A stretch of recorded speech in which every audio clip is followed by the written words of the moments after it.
I'm Philip Iverson and I'm here studying TESOL and linguistics, which is teaching English to speakers of other languages and linguistics, which is now called English Language and Teaching.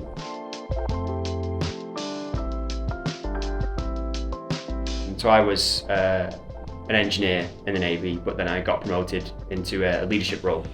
So one of the reasons then I wanted to go over to teaching English to speakers of other languages was that all my reports kept saying the same thing, which is put this person in a teaching role.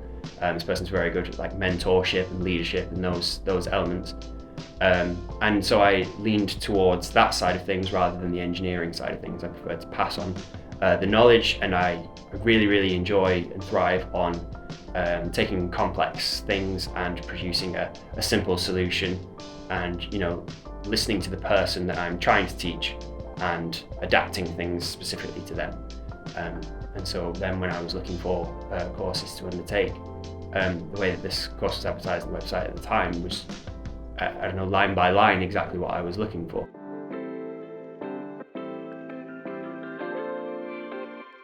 Well, we went down to the Lincoln City Foundation. They've got a charity-run classes, I suppose you would call them, every Monday and Tuesday, where people who have immigrated to England for various reasons from various backgrounds, they will all come together for the Conversation Club.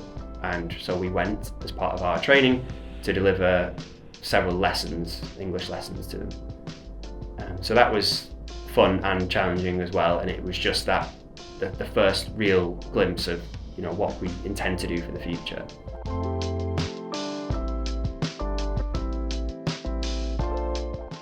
The best graded work would be research skills. So it was one of the modules last year.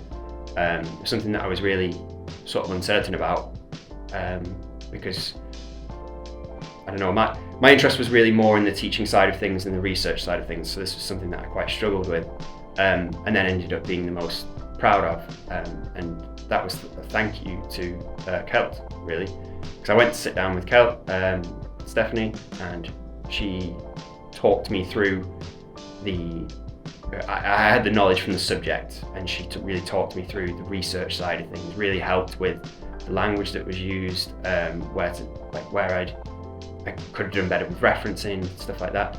So she really propped up what I did, and then that ended up becoming then my best produced work.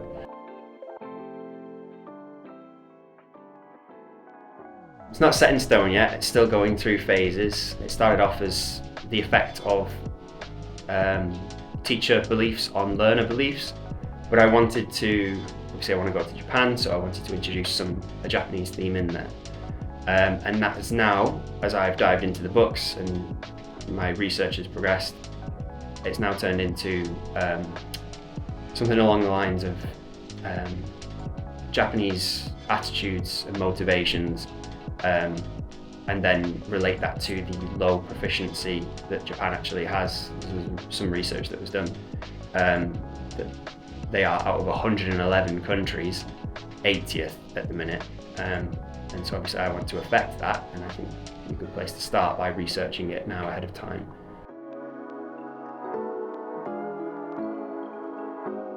I mostly do my studies in my free time, to be honest.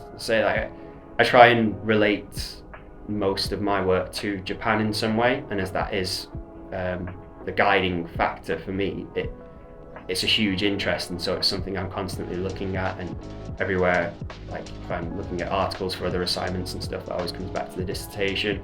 Looking at the dissertation stuff, that stuff feeds into everything else. And then I'm as well trying to learn Japanese, so that is mainly how I spend my free time.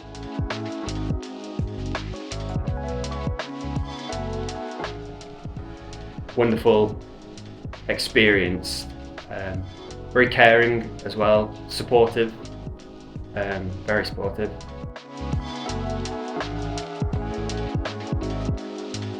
This has now been the long plan. Say back in college, or when I left college, this was where I wanted to go. So 5 years from now, I've applied for the JET at the minute, which is a year-on-year program.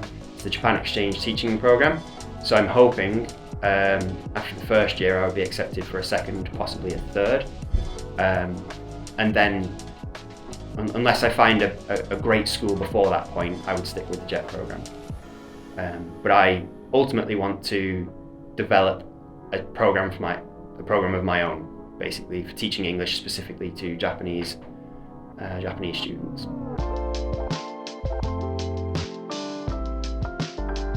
So one of the things that drew me in was noticing that it's a relatively small university, and with that, then you're not competing with other students for the attention of the teachers, and you're not overrunning the teachers then as well, because the teachers on my course in particular are very, very caring and responsive, and they're always there to help. So that is something that you're not going to get at other universities. Everybody I've spoken to has the same experience, which is that they can't get a hold of their lecturers and stuff.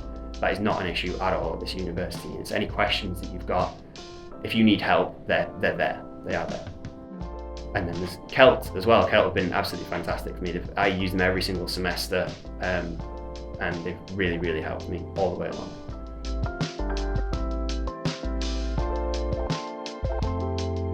So this degree in particular, I think, is absolutely future-proof. So this is teaching English to speakers of other languages and linguistics.